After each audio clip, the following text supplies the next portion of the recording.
মোমবাতির আলো কখনো খেয়াল করে দেখেছো? কত অদ্ভুত একটা জিনিস মোমবাতি, তাই না?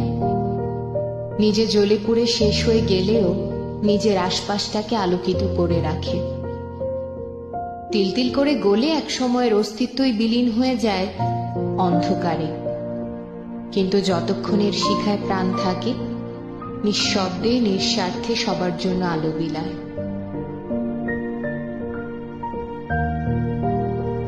মোমবাতির আলো নিভিয়ে কেউ কেউ তার এই পৃথিবীতে আসার দিনটাকে প্রিয়জনদের সাথে উদযাপন করে, আবার কারো কারো ঘরে এই মোমবাতি হচ্ছে একমাত্র আলোর উৎস। মজার ব্যাপার কি জানো, আমরা মানুষরাও এক একটা মোমবাতি।